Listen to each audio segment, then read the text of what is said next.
Gracias por este día, gracias por la bendición de haber tenido a bien y por tu favor estar escuchando tu palabra reunidos. Gracias porque la lucha que tenemos en nuestra carne, algunos más, algunas veces menos, muchas veces quieren impedir esto, Señor, que nos congreguemos, pero te damos gracias porque sabemos que tú pusiste el querer como el hacer por tu buena voluntad de nosotros. Señor, ya que estamos aquí, te agradecemos por haber saludado a cada hermano, en la posibilidad de cada uno de nosotros. Haznos sentir, Señor, a todos esa coinonía, ese amor fraternal que hay entre personas rescatadas por ti, agradecidas contigo y que entienden, Señor, que lo mismo pasa en quien tenemos a nuestro alrededor en este lugar. Gracias asimismo por leer tu palabra. Gracias, Padre, por la oportunidad que nos das de que nuestros labios te alaben, te adoren con estas letras que acabamos de entonar. Pero ahora queremos pedirte que nos ayudes a tener un corazón listo para que tu palabra sea sembrada, para que caiga en buena tierra y dé fruto, Señor, al 100%, en la manera en que podamos vivir lo que tú tienes preparado para nosotros.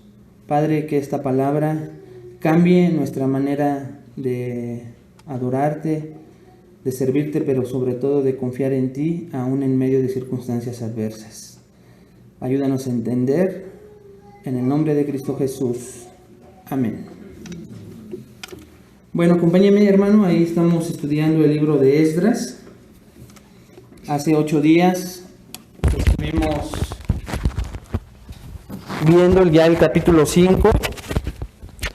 Y el capítulo 5 de Esdras, pues vimos 2 versículos, ¿verdad? Para un mensaje, pero creo que fue contundente. Dios hablando a nuestras vidas en cuanto a nuestras prioridades. Aprendimos que después de varios años de actividad, 16 en total, que los judíos, el pueblo de Israel, pararon la obra que comenzaron con gran ánimo, con gran pasión, después de que Dios les dio gracia para regresar a la tierra prometida. Y regresaron con esa tarea, ¿verdad? De construir el templo, de construir la ciudad y construir la nación. Pero hubo oposición interna y esa oposición causó que ellos pararan la obra por 16 años. Y en los versículos 1 y 2 que vimos hace 8 días, después de esos 16 años, Dios vuelve a hablar a través de los profetas, Ageo y Zacarías. En todo el primer tiempo, después de que Dios los lleva a una cautividad de 70 años, Dios ya había dejado de hablar por medio de los profetas. Y es hasta este momento donde, si usted lo vuelve a leer, esos años de cautividad, Dios no habla a través de sus profetas hasta que levanta a Ageo y Zacarías. Y el mensaje de Ageo y Zacarías, yo espero en mi corazón que así como sacudió el corazón de los judíos, porque Dios les mostró que no era en sí la oposición por lo cual habían detenido la obra, sino habían sido que habían cambiado sus prioridades, ¿lo recuerda?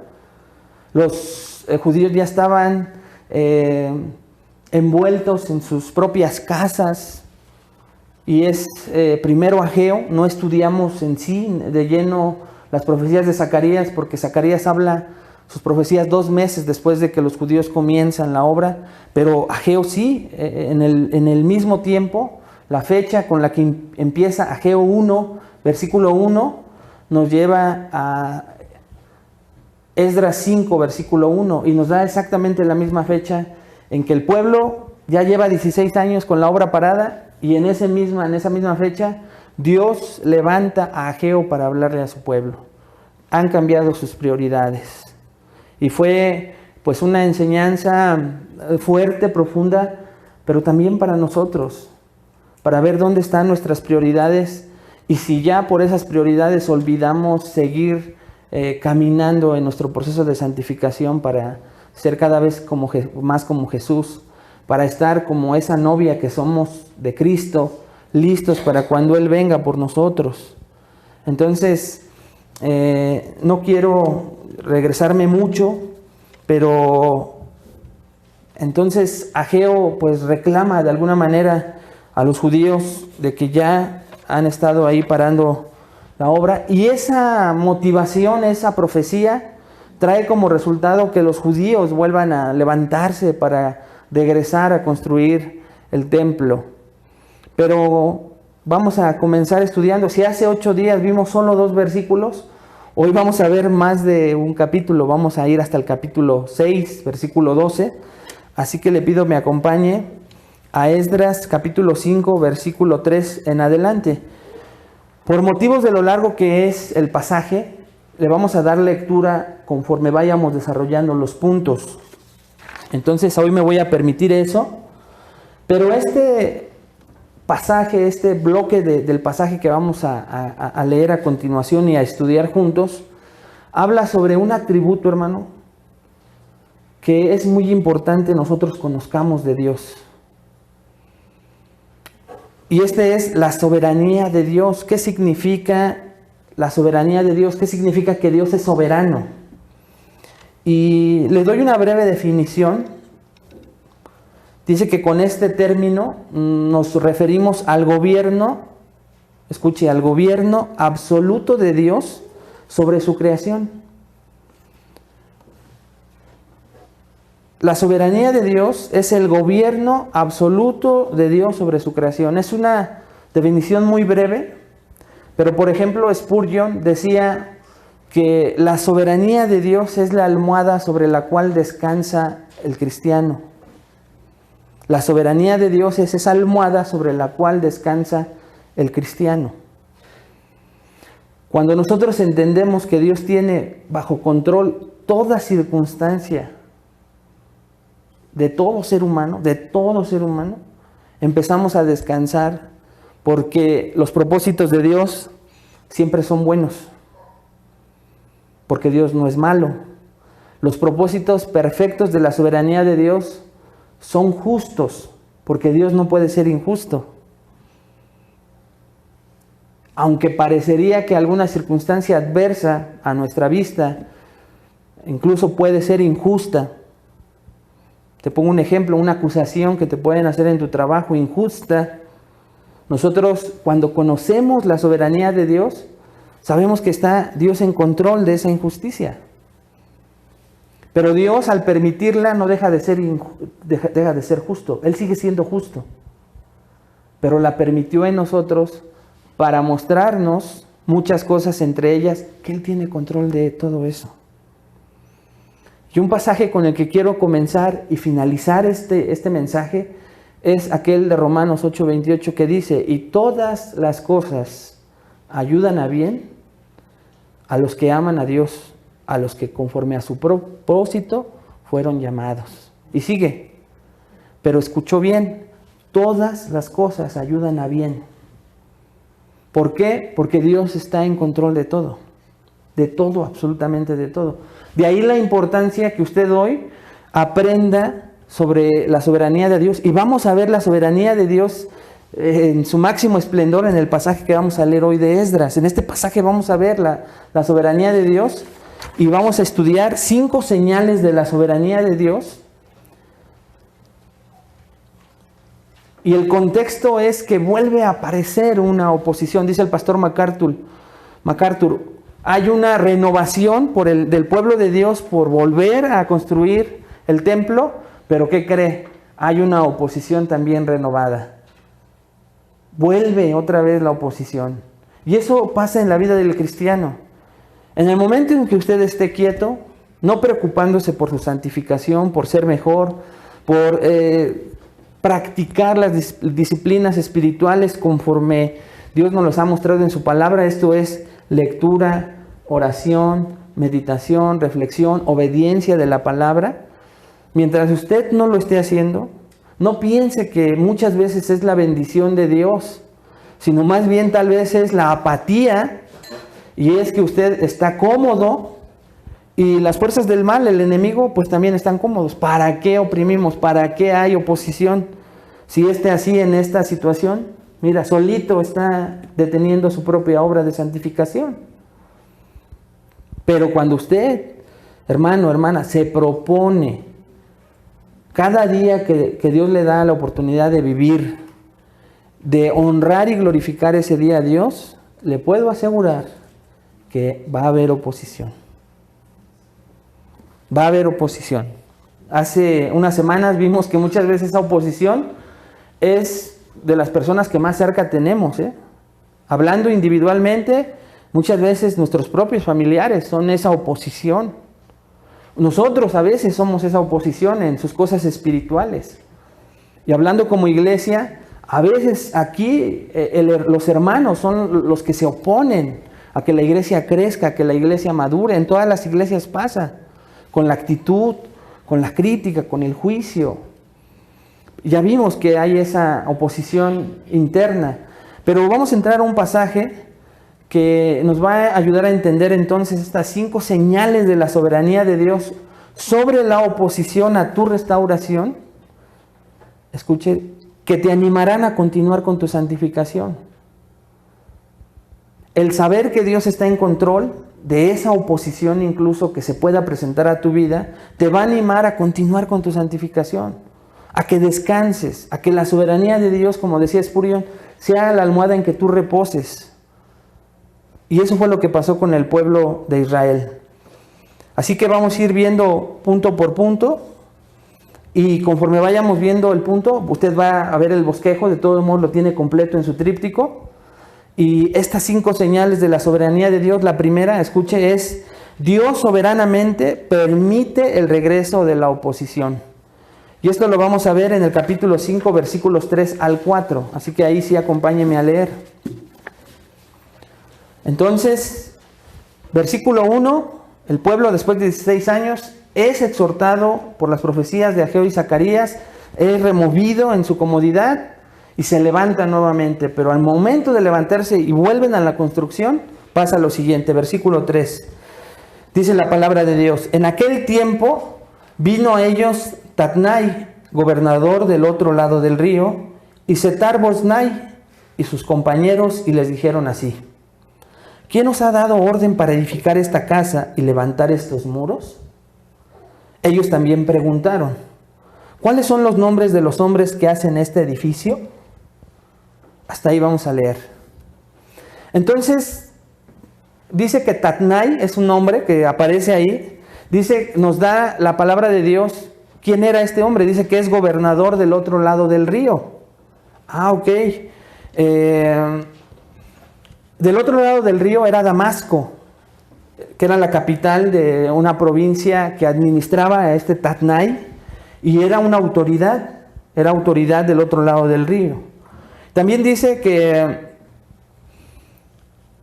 estos hombres, o este hombre, no se sabe, pero seguramente, recuerde que los samaritanos seguían ahí, y tal vez los samaritanos, al ver nuevamente que otra vez los judíos se pusieron a edificar el templo, ellos fueron ya no ellos mismos como la primera vez que ya estudiamos, sino ahora van con una autoridad, la más cercana, al otro lado del río, y le dan informes a Tatnai de que estos hombres ya volvieron otra vez a reconstruir ese templo para el Dios de Israel.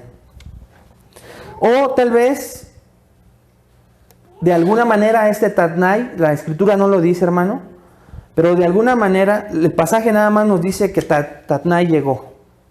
Pero alguna información tuvo que tener Tatnai.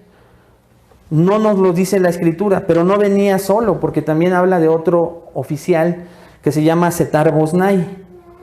Aquí, por el contrario de Tatnai, el cargo de Setar-Boznai pues no lo menciona la Biblia, pero algunos apuntan a que era el secretario particular de este Tatnai, y que era el que era la segunda autoridad después de él, y que iban acompañados, dice el versículo 3, de sus compañeros. Había un grupo descrito como sus compañeros, y hermanos, eran autoridad también. O sea, iban puras autoridades. Y estas autoridades, pues, se acercan a los judíos con una pregunta. Y ahorita vamos a ver qué interesante es ver por qué se acercan a preguntar. Y la pregunta que ellos les hacen es la siguiente: ¿quién os ha dado orden para edificar esta casa y levantar estos muros? ¿Quién les dijo? ¿Quién les dio autoridad? Y después les hacen otra pregunta. Si usted ve ahí, ¿cuáles son los nombres de los hombres que hacen este edificio? O sea, ¿quién está a cargo de la obra? ¿Quién es el ingeniero? ¿Quiénes son los oficiales de los albañiles? Entonces van con una pregunta, pero la intención es intimidar, ¿verdad? Es ir a preguntar, a ver, si somos autoridades, lo primero que queremos saber es ¿quién les dio autoridad? ¿Bajo qué autoridad ustedes están haciendo esto? Después, queremos los nombres. Esto es muy intimidante, ¿eh? Es como si fuéramos a una campaña de evangelización y llegan unos policías en sus motos, ¿verdad? Que ahora traen motos. Llegan muchos con radio. Y entonces lo primero que llegan es a preguntarnos, ¿quién les dio orden de estar evangelizando en un parque? ¿Quién les dijo? Y es más, quiero saber los nombres de quien está al frente de la evangelización. Entonces, en cierto momento es algo intimidante, ¿no? Porque, pues, ¿quién diría? Pues yo, ¿no? ¿Ok? Entonces, el contexto nos dice, aparte de las respuestas de los hermanos, pues ¿qué es lo que contestan estos hombres? Que nos va a enseñar aquí cómo se debe de contestar, ¿no? Pues esto es lo importante, que la Biblia nos diga cómo se contesta. Pero primero veamos el contexto. La intención de estos hombres es llegar a intimidar. Recuerden que ellos quieren parar la obra. La meta es parar la obra. Entonces estos hombres llegan y preguntan. Algo pasó similar con Juan el Bautista, hermanos. Si usted me acompaña a Juan 1, 19 al 25, llegan también autoridades religiosas y estos son los fariseos. Los fariseos eran una autoridad espiritual enorme en los tiempos antes de que Jesucristo llegara. Pero recuerden que Juan el Bautista va delante de Jesús a predicar el arrepentimiento y perdón de pecados. Y vea lo que pasa ahí en Juan 1, 19 al 25. Dice Juan, este es el testimonio de Juan.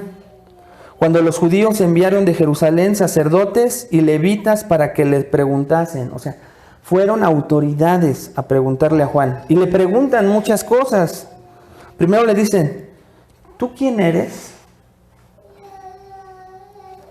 Confesó y no negó, sino confesó. Lo primero que les responde Juan es, yo no soy el Cristo. Escuche atentamente sus respuestas. Pero siguen insistiendo y le preguntaron, versículo 21, ¿qué pues? ¿No eres Cristo? ¿Eres tú Elías? Dijo, no soy. ¿Eres tú el profeta? Y respondió, no. Le dijeron, pues ¿quién eres? Para que demos respuesta a los que nos enviaron. ¿Qué dices de ti mismo? Dijo, yo soy la voz de uno que clama en el desierto. Enderezad el camino del Señor, como dijo el profeta Isaías. Y los que habían sido enviados eran ¿de dónde? De los fariseos. Y le preguntaron y le dijeron, ¿por qué pues bautizas si tú no eres el Cristo, ni Elías, ni el profeta? Los sacerdotes, tiempo después, otra vez las autoridades, también hicieron lo mismo con el Señor Jesús. Acompáñeme a Marcos 11, 27 y 28. Dice Marcos 11, 27 y 28. Volvieron entonces a Jerusalén, y andando él por el templo, vinieron a él los principales sacerdotes, los escribas y los ancianos, y le dijeron, ¿con qué autoridad haces estas cosas? ¿Y quién te dio la autoridad para hacer estas cosas? Sabemos la respuesta de Jesús, ¿verdad? Pero lo que quiero enfatizar, hermanos, es que nosotros, a la luz de este pasaje, lo primero que tenemos que entender es que Dios soberanamente está permitiendo esa oposición. La lucha es de Dios. La batalla, la orden de haber regresado a reconstruir el templo a los judíos, no nació de ellos mismos. Quien los enviaba era Dios. Entonces la batalla es de Dios, pero escuche atentamente lo siguiente. Dios soberanamente permite este acercamiento de autoridades para que les cuestionen. Si vemos en el Nuevo Testamento, Pablo, el mismo Pablo, tuvo que contestar a cuestionamientos que hacían de su apostolado. Y aun cuando predicaba el Evangelio o incluso hacía la obra de Dios, obedeciendo, continuamente recibía oposición. El apóstol Pablo también. Y muchas veces era de autoridades. Las autoridades religiosas lo apedrearon, lo corretearon, lo expulsaron, hicieron de todo. Pero ¿quién de nosotros podría pensar insensatamente que Dios lo estaba castigando? Si está haciendo su obra, por supuesto que no. Que Dios lo estaba probando, probablemente. Pero lo que sí podemos ver es que Dios está permitiendo soberanamente esa oposición. ¿Qué podemos aprender de este primer punto? Antes de llegar a la respuesta que ahorita vamos a ver que hacen los judíos, es, hermano, cuando tú eres obediente a la palabra de Dios, y esto obviamente es evidente por tus obras, por tus frutos, digamos en otras palabras, hay evidencias de tu respuesta a Dios, de quererte parecer a Él, de servirle, de ser diferente. Va a haber personas que se den cuenta y se van a oponer. Entonces, lo primero que Dios en el Nuevo Testamento y a nosotros como iglesia nos quiere enseñar esta mañana, escucha, es que Dios, hermano, no te asegura que si obedeces a la palabra, a sus mandamientos, todo te va a salir bien siempre. Que los demás te van a agradecer, te van a bendecir, te van a felicitar, etcétera, etcétera. No. Lo que sí nos asegura Dios en su palabra es que Él está en control de todo. Aún de esas cosas que en nuestra mente no entendemos. Él soberanamente va a permitir el rechazo, el cuestionamiento de tu obediencia. Él lo está permitiendo. Vean lo que dice Mateo 10, 29 y 30. Este es un pasaje que habla en el Nuevo Testamento de la soberanía de Dios.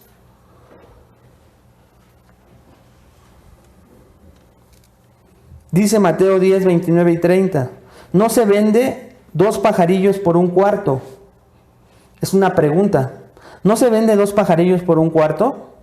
Con todo, escuche, ni uno de ellos caerá a tierra sin vuestro Padre, pues aún vuestros cabellos están todos contados. O sea, esos 2 pajarillos, independientemente del costo, independientemente del valor o del no valor que tengan, ninguno de ellos va a caer a tierra si el Padre no lo autoriza, si el Padre no lo determina. Esto es, no va a pasar nada sin que Dios lo permita en tu vida. Y aunque sea oposición, tenemos que estar claros de que Dios está permitiéndolo por algo, pero que Él no está perdiendo el control de esto. Ejemplos prácticos. Te corrieron de tu trabajo por tu fe. Dios está en control de eso. Tus compañeros de trabajo te rechazan porque sí ven que eres diferente. Tal vez no te rechazaron en tus 4 años que llevabas de cristianismo porque era lo que menos querías representar. Así como los judíos llevabas 16 años, 4 años, 5 años, no mostrándole a nadie que eras cristiano, pero en el momento que lo haces te van a empezar a rechazar. Ya no te van a invitar a sus convivios. Ya te van a empezar a ver de otra manera. Dios está en control de eso. Dios lo está permitiendo. Aquí la respuesta o la pregunta sería, ¿tú te estás dando cuenta de la oposición que hay en tu cristianismo porque los demás ven que tú te estás esforzando? Eso sería lo primero.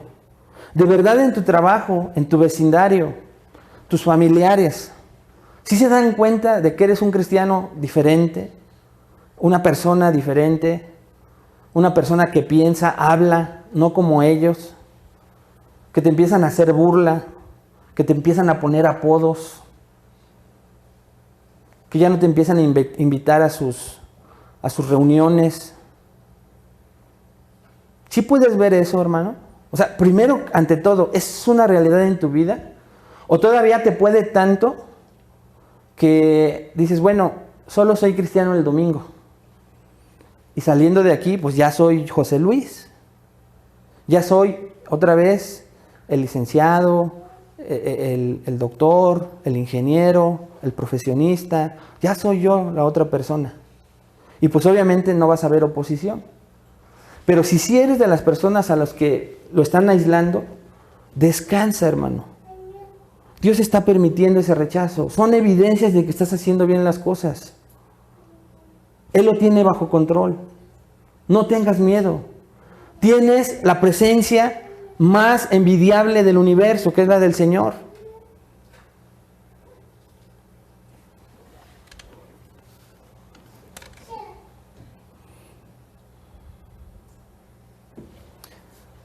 Entonces, lo primero que vemos es que Dios permite la oposición. Número 2, Dios soberanamente permite la acusación de la oposición. Entonces no solamente va a aparecer la oposición, sino ahora viene una acusación. Vea conmigo los versículos 5 al 10. Comienza con una frase muy potente. Versículo 5 dice, mas los ojos de Dios estaban sobre los ancianos de los judíos, y no les hicieron cesar hasta que el asunto fuese llevado a Darío. Y entonces respondieron por carta sobre esto. Versículo 6, copia de la carta que Tatnai, gobernador del otro lado del río, y Setar-Boznai y sus compañeros los gobernadores que estaban al otro lado del río, enviaron al rey Darío. Le enviaron carta y así estaba escrito en ella: al rey Darío toda paz. Sea notorio al rey que fuimos a la provincia de Judea, a la casa del gran Dios, la cual se edifica con piedras grandes. Y ya los maderos están puestos en las paredes, y la obra se hace deprisa y prospera en sus manos. Entonces preguntamos a los ancianos diciéndoles así: ¿quién nos dio orden para edificar esta casa y para levantar estos muros? Y también les preguntamos sus nombres para hacértelo saber, para escribirte los nombres de los hombres que estaban a la cabeza de ellos. Entonces, la respuesta, primeramente vemos la respuesta de los judíos. Hermanos, aquí la respuesta ya no fue como la primera vez.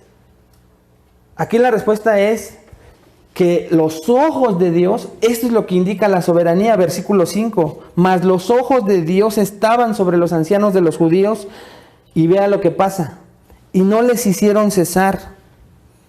Esa fue la respuesta de los judíos. ¿Sabes qué? No vamos a parar hasta que el asunto sea llevado a la autoridad suprema, esto es al rey Darío. Ya no es Ciro, recuerde, Ciro ya había muerto. Ciro, después de Ciro vino su hijo, Cambises, se llama el hijo de Ciro, y también gobernó poco tiempo. Y después de Cambises, ahora sí llega Darío. Han pasado ya 16 años, ya 3 reyes asirios han cambiado. Entonces, del trono. Entonces, hermanos, la respuesta aquí de los judíos es: no vamos a parar. Pero dicen estos hombres: no vamos a parar. Pues entonces les vamos a mandar una carta al rey Darío para decirle lo que ustedes están haciendo. En otras palabras, para ir de rajones, dicen coloquialmente, ¿verdad? ¿Y qué es lo que escriben, no? Lo primero que escriben estos hombres, vemos que están argumentando, ¿no es cierto? Que están ahí tratando pues primero hacerle la barba al rey, porque vean lo que dice ahí, en el versículo 7. Al rey Darío toda paz. Versículo 8. Sea notorio al rey que fuimos a la provincia de Judea, estamos haciendo nuestro trabajo, estamos inspeccionando, gobernando esto, y fuimos a la casa del gran Dios, la cual se edifica ahí, pero vean lo que dice: la cual se edifica con piedras grandes. Esto tiene un símbolo, ahorita le voy a decir cuál. Y ya los maderos están puestos en las paredes. rey, y la obra se está haciendo deprisa y prospera en sus manos. Entonces preguntamos a los ancianos diciéndoles, ¿quién nos dio orden para edificar esta casa y para levantar estos muros? Entonces ellos van y dicen, ¿sabes qué, rey? Fuimos y pues les preguntamos a ver si tú habías dado permiso, porque era la respuesta que esperábamos. Pero estos soberbios judíos, estos groseros judíos, nos dicen que no van a parar la obra. Esta fue la respuesta que ellos nos dieron.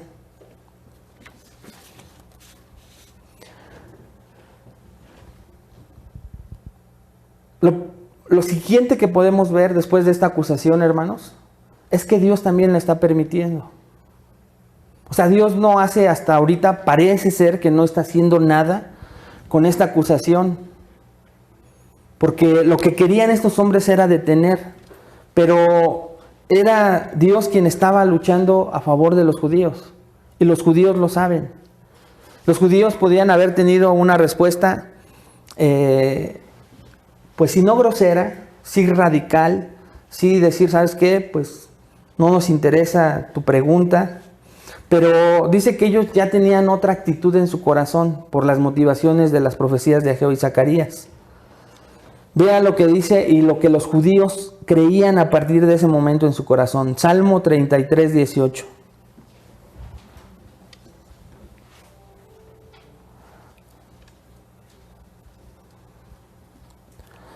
Dice, he aquí el ojo de Jehová sobre los que le temen, sobre los que esperan en su misericordia. Es una promesa. He aquí el ojo de Jehová sobre los que le temen, sobre los que esperan en su misericordia.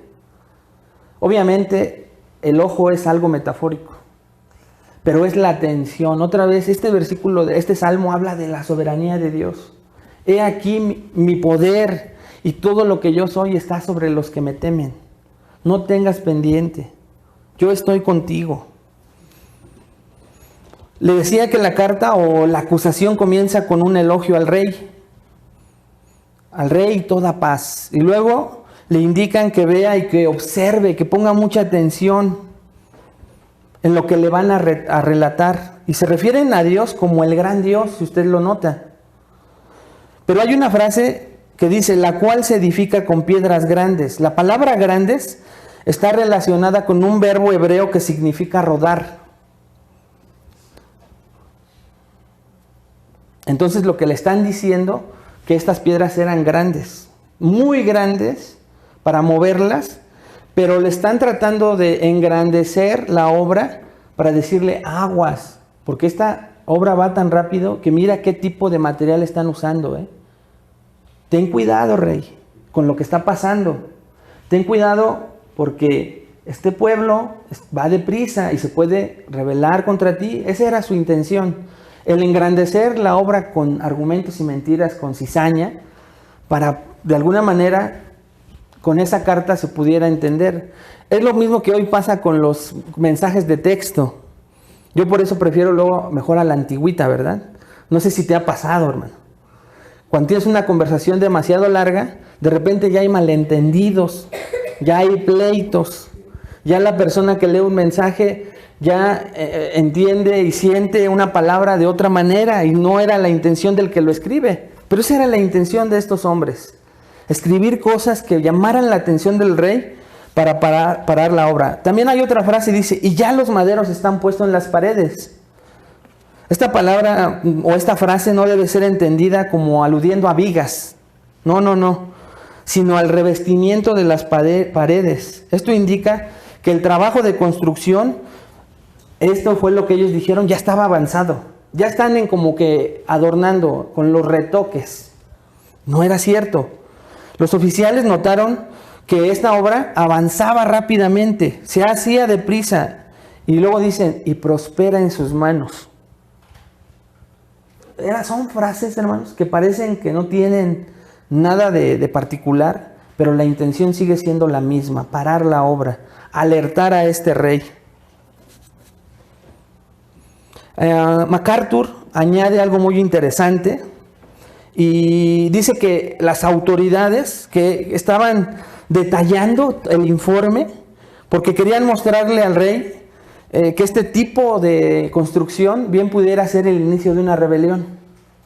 Ese es como que el énfasis. Ten cuidado, rey, porque este pueblo, así como está construyendo su templo para ese gran Dios de manera rápida, al rato puede ser de manera rápida en la que se subleven contra ti. Aguas con eso. Entonces hay una acusación, pero reitero, hermano, Dios permite también la acusación. Dios no hace nada aparentemente, pero es lo mismo que vamos a ver ahorita en una aplicación práctica para nosotros. Entonces, punto número 1, Dios va a permitir que llegue sobre ti la oposición para que no te desarrolles en tu vida cristiana. Ya vimos en otro pasaje que la primera lucha es interna, es nuestro propio pecado que nos tiene atorados. Pero aquí estamos viendo que cuando tú ya internamente estás fuerte, motivado por la palabra de Dios, porque el pueblo fue motivado por la palabra de Dios hablada por los profetas Ageo y Zacarías, ya está el pueblo otra vez animado, así como tú puedes estar animado para seguir motivado a congregarte, a no dejar tu lectura, a orar. Viene la otra parte externa de la oposición. Dios la está permitiendo. Pero no solamente permite que aparezca la oposición. ¿Qué crees?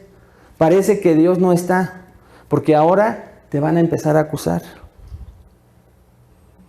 Ahora va alguien, hermano, o algunos van a empezar a detallar. Y van a empezar a mentir. Y van a empezar a argumentar que tú estás haciendo la obra, pero con otras intenciones. Y te van a difamar, tal vez. Igual puede empezar en casa.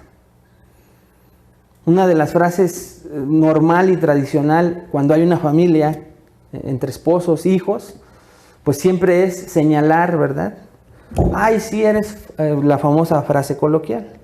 Farol de la calle y oscuridad de tu casa. Entre esposos se dice eso. Allá hablas bien bonito, te portas diferente, pero ¿cómo no te grabo? Que te vieran ahorita. Te van a empezar a decir en tu trabajo, más si ya saben que eres cristiano y te equivocas, ¿no? O no te has equivocado. Hermano diablo.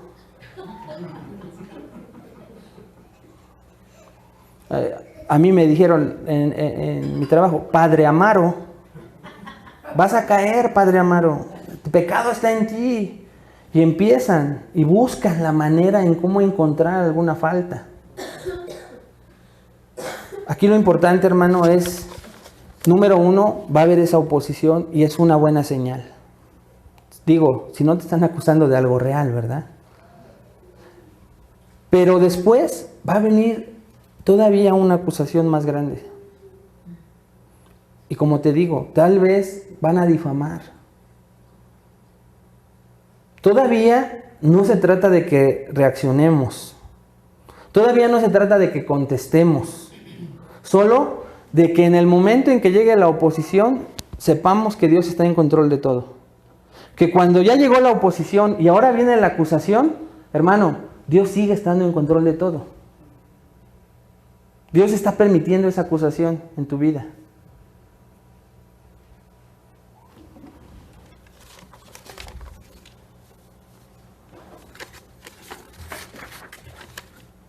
Hechos 8, 9 y 11 dice: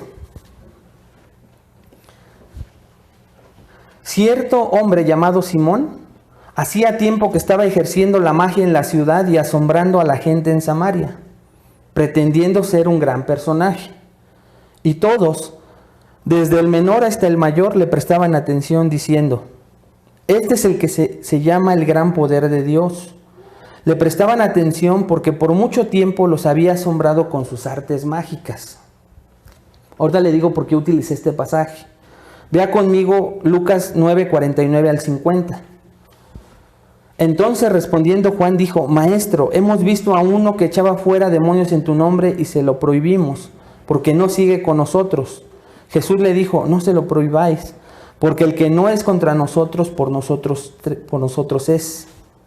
Entonces, hermanos, uno fue descubierto, ¿verdad? y el otro no se especifica nada en la escritura, pero lo que podemos ver en estos dos pasajes es que Dios lo permitía. O sea, fíjense, Simón el mago hacía artes mágicas en el nombre, entre comillas, de Dios. Y dice que muchos lo seguían, muchos tenían su atención. Y en el pasaje de Lucas solo nos dice que los discípulos vieron a un hombre y que sacaba demonios en el nombre de Jesús y que van y le dicen, Jesús, lo hace en tu nombre. Y lo más normal es que hubiera dicho, se lo prohibimos. Y lo normal que Jesús, qué bueno que lo hicieron, pero no dice eso. ¿Qué dice? Déjenlo. O sea, Dios está permitiendo en ambos casos. Y parece que el mal se está saliendo con la suya. Parece que el mal está agobiando. Parece que el pecado nos está sumergiendo. Y parece que Dios no está. Y ahí empiezan los gritos del cristiano de decir, Señor, ¿por qué te fuiste? ¿Por qué no estás conmigo? ¿Por qué permites que me acusen? ¿Por qué permites que me difamen? Dios está en control. Dios lo está permitiendo.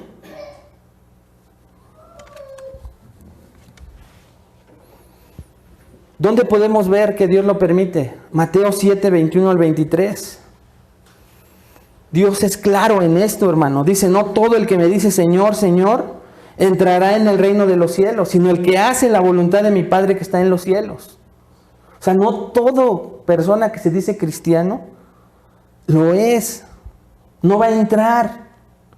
Muchos me dirán, versículo 22, en aquel día, Señor, Señor, ¿no profetizamos en tu nombre y en tu nombre echamos fuera demonios y en tu nombre hicimos muchos milagros? Versículo 23, y entonces les declararé, nunca os conocí, apartaos de mí, hacedores de maldad. Esto es para personas que sirven en las iglesias. Otros van a llegar peor. Cuando quería iba a la iglesia, pero tú veías que iba de corazón. Cuando quería apoyaba, tú veías que sacaba de mis ofrendas, apoyaba a los pobres, a limpiaparabrisas. Pues no era un cristiano entregado, religioso, fanático como los que estaban en la iglesia, pero iba. No te conozco, aléjate de mí. Si lo hace con los servidores, imagínate un cristiano tibio. Pero la mayoría de las veces, hermanos, cuando nosotros estamos en obediencia, cuando luchamos, lo normal es que Dios nos bendiga. No es una ley, pero Dios nos va a bendecir. Segunda de Timoteo 3:12.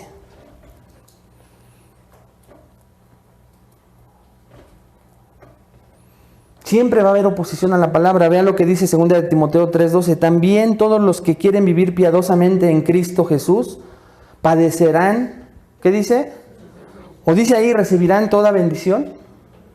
No, lo que dice la Escritura es que si tú estás de verdad queriendo vivir piadosamente en Cristo Jesús, vas a padecer persecución.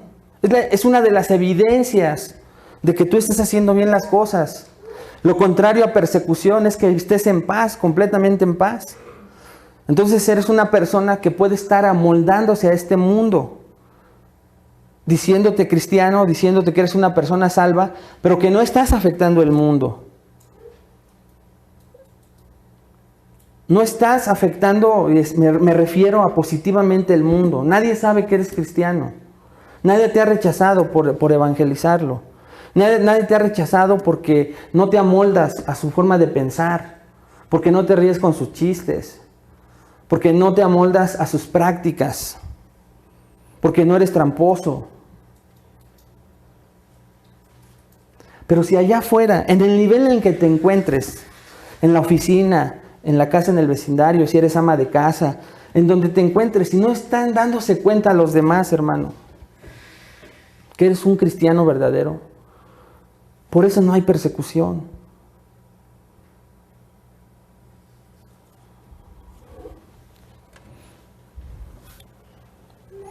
Pero si nosotros estamos sufriendo persecución, tenemos que aferrarnos a que Dios no solamente está permitiendo la acusación, permitiendo que llegue la oposición, sino la acusación de la oposición Y nosotros confiamos en pasajes como Filipenses 1:6, que lo citábamos hace un rato en la clase. Estando persuadido de esto, de que el que comenzó en vosotros la buena obra, la perfeccionará hasta el día de Jesucristo. Si Dios comenzó la obra de salvación en ti, está en sus manos perfeccionarte. No ha perdido el control. No lo hagas en tus fuerzas, no lo hagas a tu manera. Mejor hazlo a su manera, y eso es lo que vamos a ver en el punto número 3. Entonces ya se presentó la oposición, la oposición ya está acusando. Ahora sí, vamos a ver cómo Dios soberanamente responde a la oposición. Dios, capítulo 5, versículos 11 al 17. Y nos respondieron diciendo así, sigue la acusación de estas autoridades. Vea la respuesta de estos hombres. Nosotros somos siervos del Dios del cielo y de la tierra, y reedificamos la casa que ya muchos antes había sido edificada, la cual edificó y terminó el gran rey de Israel. Está hablando del primer templo de Salomón. Versículo 12. Mas después que nuestros padres provocaron a ira al Dios de los cielos, Él los entregó en manos de Nabucodonosor, rey de Babilonia, caldeo, el cual destruyó esta casa y llevó cautivo al pueblo a Babilonia. Pero en el año primero de Ciro, rey de Babilonia, el mismo rey Ciro dio orden para que esta casa de Dios fuese reedificada. También los utensilios de oro y de plata de la casa de Dios que Nabucodonosor había sacado del templo que estaba en Jerusalén y los había llevado al templo de Babilonia. El rey Ciro los sacó del templo de Babilonia y fueron entregados a Sesbazar, a quien había puesto por gobernador.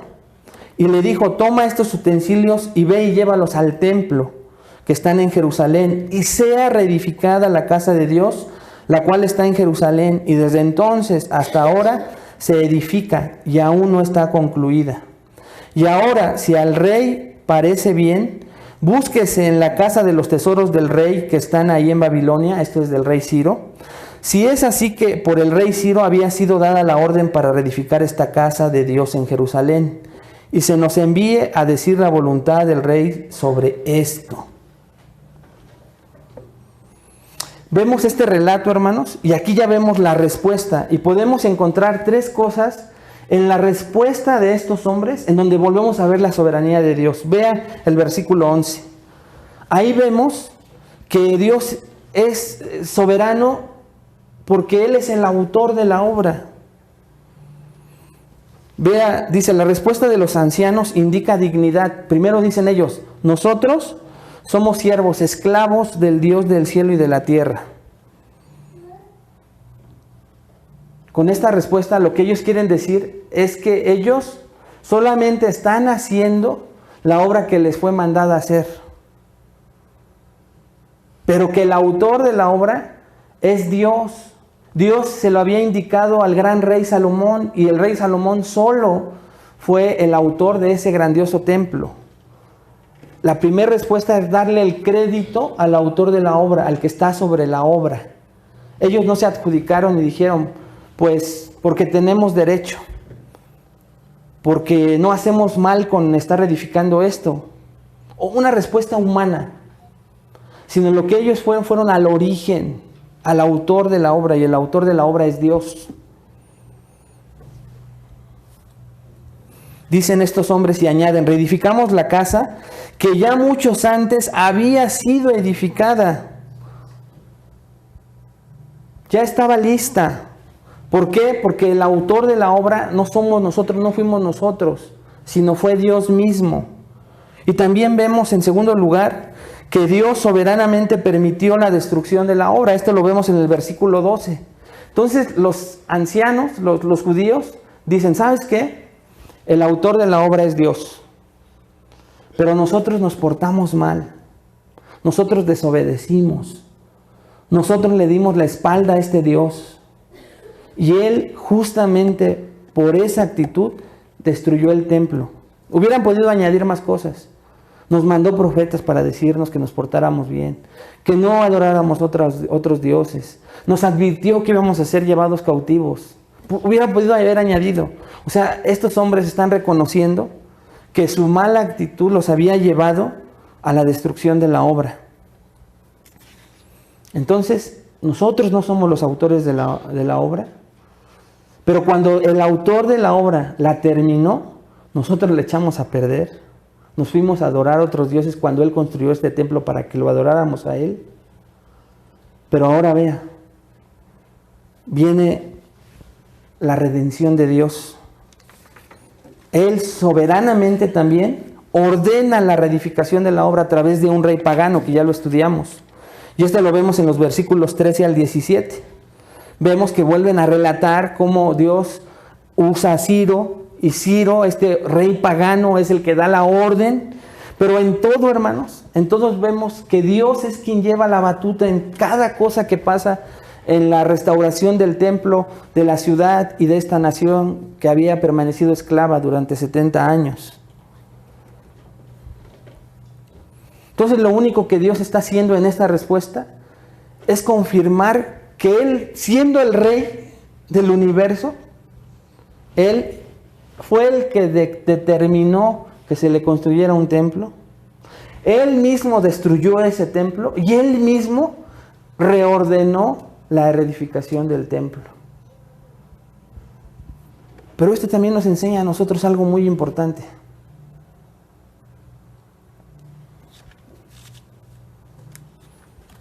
Él decretó tu salvación. Él ordenó tu salvación. Él ejecutó tu salvación. Él es el autor de tu salvación, de mi salvación, de nuestra salvación, hermano. No eres tú, es Él. Él también nos ha disciplinado, pero también la restauración de cierta disciplina, de alejarnos de Dios, es de Él. Él está en control de todo.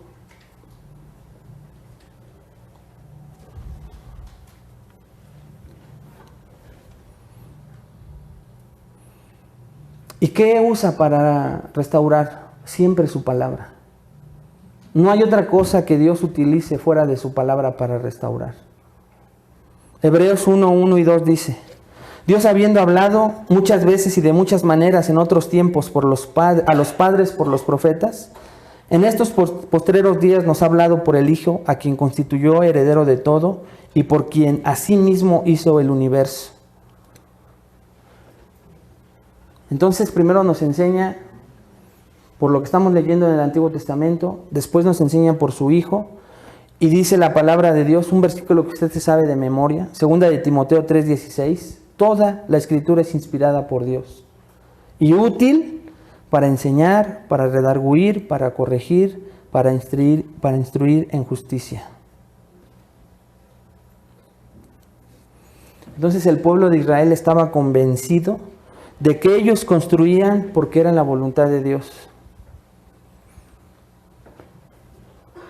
Asimismo, hermanos, nosotros debemos de estar convencidos de lo que dice su palabra con respecto a su obra en nosotros. Es la voluntad de Dios, te pongo un ejemplo, o varios, y es en forma de preguntas para que tú medites. ¿Es la voluntad de Dios tener comunión contigo? A través de la lectura, a través de la oración. ¿Es su voluntad? Él va a prosperar eso. Oh, es que yo no me congregué porque no tengo tiempo, porque hoy hice esto, hoy hice aquello. Dios soberanamente, tal vez alguien hoy no esté sentado con nosotros porque está trabajando en domingo. Y Dios lo está permitiendo, pero está en control de esa situación. Pero si el deseo de esa persona, de verdad, hermano, si el deseo de esa persona es estar con nosotros, el soberano Dios puede hacer cualquier cosa para que esa persona esté sentada con nosotros. Pero depende de la actitud. Depende de lo que Dios ve que en realidad quiere hacer esa persona.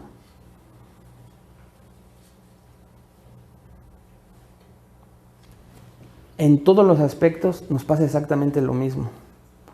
No pude leer toda la semana. De verdad que no tuve tiempo. Te contara mi agenda, te espantarías. No estás cumpliendo con la voluntad de Dios. Él quiere hablarte. Él anhela hablarte, anhela guiarte, anhela mostrarte cosas.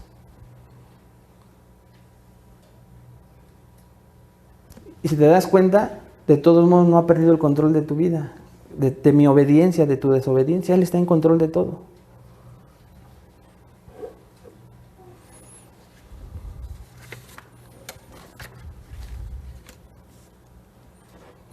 Él comenzó en ti la obra. Él permite la disciplina para destruir lo que tiene que ser destruido en tu vida. Y Él ordena la ratificación de su obra en ti. ¿Y qué crees? La va a terminar. Él la va a terminar, hermano. Número 4. Dios soberanamente contrarresta la oposición. Versículo 6, versículos 1 al 7. Entonces el rey Darío dio la orden de buscar en la casa de los archivos donde guardaban los tesoros de ahí en Babilonia. Y fue hallado en Acmeta, en el palacio que está en la provincia de Media, un libro en el cual estaba escrito así: Memoria. En el año primero del rey Ciro, el mismo rey Ciro dio orden acerca de la casa de Dios, la cual estaba en Jerusalén, para que fuese la casa reedificada como lugar para ofrecer sacrificios, y que sus padres fuesen firmes. Su altura sea de 70 codos y de 70 codos su anchura, y 3 hileras de piedras grandes y una de madera nueva. Y que el gasto sea pagado por el tesoro del rey, y también los utensilios de oro y de plata de la casa de Dios, los cuales Nabucodonosor sacó del templo que estaba en Jerusalén, y los pasó a Babilonia. Sean devueltos y vayan a su lugar, al templo que está en Jerusalén, y sean puestos en la casa de Dios. Ahora pues, Tatnai, gobernador del otro lado del río, Setar-Boznai y vuestros compañeros los gobernadores que estáis al otro lado del río, alejaos de ahí, dejad que se haga la obra de esa casa de Dios, que el gobernador de los judíos y sus ancianos reedifiquen esa casa de Dios en su lugar. Entonces aquí Dios permite la acusación, Dios permite la oposición, Dios permite la acusación, Dios responde que Él está soberano sobre esa oposición, sobre la construcción, pero ahora, hermanos, contrarresta la oposición. O sea, Dios actúa soberanamente ante lo que parece que va a detener la obra nuevamente en los judíos. Y entonces se van, y como los judíos apelaron a que se buscara en los archivos del rey Ciro, que él había dado la orden, Darío, el que es gobernante ahora, dice: ok, voy a buscar. Y aquí lo impresionante, hermanos, es que van y buscan en Acmeta. Entonces uno a veces parece que lee nada más así del corrido, pero Acmeta era una provincia lejana donde normalmente, para que el rey estuviera ahí, tenía que ir como su casa de vacaciones. Normalmente, pues ahí no iba más que periódicamente el rey. Después, para que encontrara en los archivos, él tenía que dar la orden. Pero se encuentra en los archivos que Ciro había dado la orden. Entonces, que la autoridad había permitido que la casa fuese reconstruida, que el templo fuese reconstruido.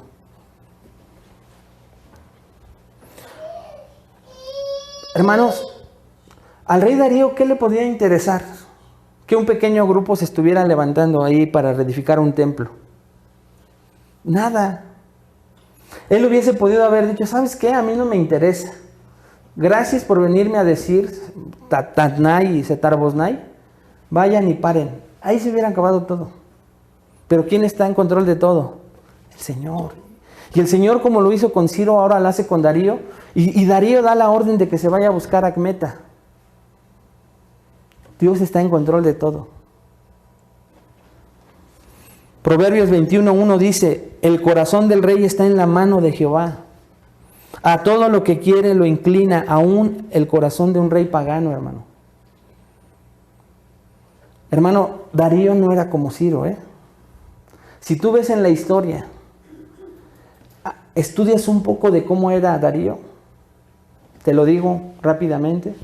Darío a sus enemigos, a la entrada de la ciudad, alrededor de 2 kilómetros para entrar a la ciudad, la colgaba de los dos lados, colgaba maderos con sus enemigos presos ahí vivos.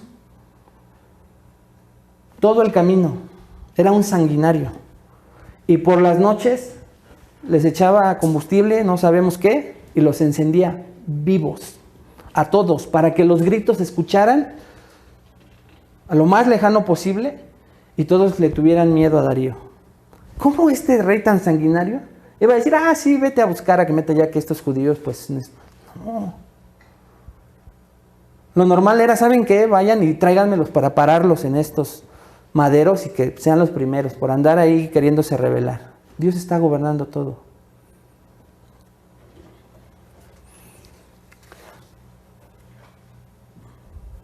La búsqueda en Babilonia fue infructuosa. O sea, no se había dado la orden de que fueran encontrados en Acmeta. Se encontraron ahí soberanamente, hermano. Lo necesario que hubiera hecho Darío era buscar en el templo en Babilonia. No se encontró, vayan y paren la obra y tráiganme esos para matarlos. No. Soberanamente algo pasó en el rey Darío que dijo, a ver, ve a Acmeta, a ver si están ahí. En algunos archivos alguien le dijo, no nos dice la palabra, pero es algo maravilloso para que aún nos quedemos con la duda, pero que veamos que Dios está por sobre todas esas cosas. No era necesario que fuera Acmeta a buscar esos archivos, pero van. Y todavía de que van, los encuentran. Y se ve todo lo que el rey Darío había dicho.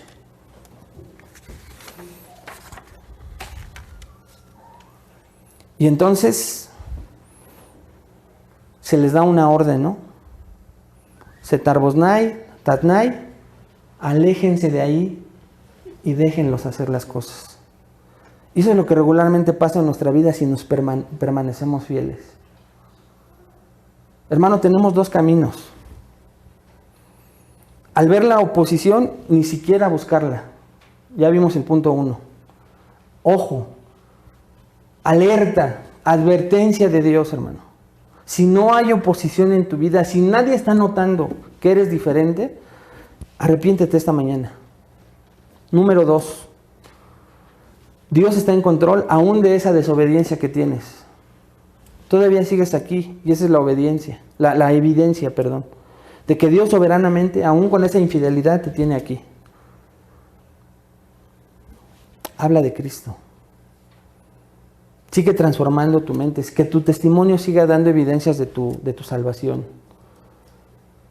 Va a llegar la oposición, no te preocupes, Dios la tiene bajo control. Va a llegar la acusación, Dios sigue bajo control de eso. Dios, hermano, nada más por medio de su palabra te va a dar la guía para que respondas. Porque Él es el autor de tu obra, el autor de tu vida y el autor de tu salvación y tu santificación. Y si Él está permitiendo eso en tu vida, solo su palabra es la que te va a dar la respuesta. Número 4, espera que Él actúe. Espera que Él actúe. No dudes de que Él va a actuar de alguna manera. Obvio va a ser conforme a su voluntad y al final te va a traer gozo. El ejemplo claro es Jesucristo. En el huerto de Getsemaní, Él oró pidiendo que se le fuera quitado un cáliz, el martirio. Y no le fue quitado. Lo único que estaba pasando es que estaba fortaleciendo para aceptar la voluntad de su Padre. Así nosotros. Y de todos modos, Dios lo sostuvo. Dios estuvo en control. Dios estuvo en control cuando estuvo frente a las autoridades, cuando iba en camino en esa cruz, aunque a nuestra vista, cuando leemos, parece que Dios lo abandonó. Fue hasta el momento en que gritó que en realidad lo había abandonado, porque ahí estaba pasando algo grandioso con tus pecados y los míos que estaban cayendo sobre Jesús. Pero Dios no deja de perder el control. Tan es así que hay una oscuridad densa en el momento en que Jesús expira. Se parte el pináculo del templo, ¿recuerdas? En dos. Dios está dando señales de que Él está bajo control de las circunstancias. Parece que no. Pero ahí está Dios. Y por último, y cierro brevemente, Dios soberanamente humilla a la oposición. Versículos 8 y 12 del capítulo 6. Dice este rey Darío, este sanguinario, y por mí es dada orden de lo que habéis de hacer con esos ancianos de los judíos, para reedificar esa casa de Dios, que de la hacienda del rey, que tiene del tributo del otro lado del río, sean dados puntualmente a esos varones los gastos para que no cese la obra, y lo que fuere necesario, becerros, carneros y corderos para holocaustos al Dios del cielo, trigo, sal, vino y aceite, conforme a lo que dijeren los sacerdotes que están en Jerusalén, les sea dado día por día sin obstáculo alguno, para que ofrezcan sacrificios agradables al Dios del cielo y oren por la vida del rey y por sus hijos. También por mí es dada orden que cualquiera que altere este decreto se le arranque un madero de su casa y sea alzado y sea colgado en él, y su casa sea hecha muladar por esto. Y el Dios que hizo habitar ahí su nombre destruya a todo rey y pueblo que pusiese su mano para cambiar o destruir esa casa de Dios, la cual está en Jerusalén. Yo, Darío, he dado el decreto, sea cumplido prontamente. Llega la bendición, hermanos. Comienza la bendición, dada la obediencia del pueblo, dada la firmeza, la voluntad de permanecer firmes ante la oposición, de buscar depender solamente de Dios. Dios no solo contrarresta, sino ahora humilla a la oposición. Hermano, hay cientos de testimonios, tal vez tú tengas uno. Lo más seguro es que si eres un verdadero hijo de Dios, no tienes más de cuando tú eres obediente, de cuando tú permaneces firme a Dios, cuando reconoces que Él está en control de esa circunstancia adversa, en donde te quedas quieto y no dices, yo te ayudo, Dios, no, ya te fuiste y lo voy a hacer a mi manera, no, creo que no estás y lo voy a hacer como yo creo, como yo pienso. Cuando tú permaneces firme, cuando tú esperas en Dios, Dios no solamente va a contrarrestar, sino pasan cosas maravillosas que ni siquiera uno entiende. En todo tipo, en tus relaciones, en tu trabajo, en tu hogar. La clave es permanecer firme. Pero o crecemos en conocer la soberanía de Dios, o nos quedamos estancados, o ignoramos sobre este atributo de Dios, y entonces al pensar que Él nos ha abandonado, empezamos a hacer las cosas como nosotros creemos. Pero ahí no va a llegar la bendición. Fíjate lo que pasa. Por mí es dada orden. Entonces lo que hace el rey es decir, ¿saben qué? Y ahora, para que estos judíos no paren la obra, no solamente va a haber dinero, sino materiales, animales para que sigan haciendo los sacrificios. Pero ¿saben de dónde va a venir todo eso? Del tesoro del rey, del otro lado del río. O sea, del gobernador Tatnai y Seboznai y Tasnai, como se llama, Asnai. De estos hombres iba a venir la provisión de Dios. Hasta parece que es algo irónico y Dios se quiere burlar de estos hombres, ¿no? Y dice el rey, y si no lo hacen, también por mí es dada orden de que cualquiera que altere este decreto, lo que les decía, ese maderito famoso de Darío, de su propia casa lo corto y ahí lo cuelgo. Y ya le dije cómo era, 2 kilómetros de hombres y mujeres ahí, colgados durante el día, atormentados, y en la noche, para que alumbraran el camino, decía Darío. Impresionante. Dios está en control de todo. Tenemos que creer y pedirle a Dios que esta mañana nos enseñe, hermanos, a creer que en toda circunstancia, donde parezca que Dios no está, ahí está. Un ejemplo práctico, y con esto voy cerrando. Hermanos,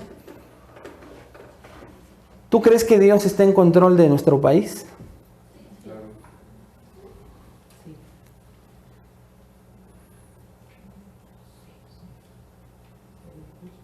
Hay muchos cristianos que no.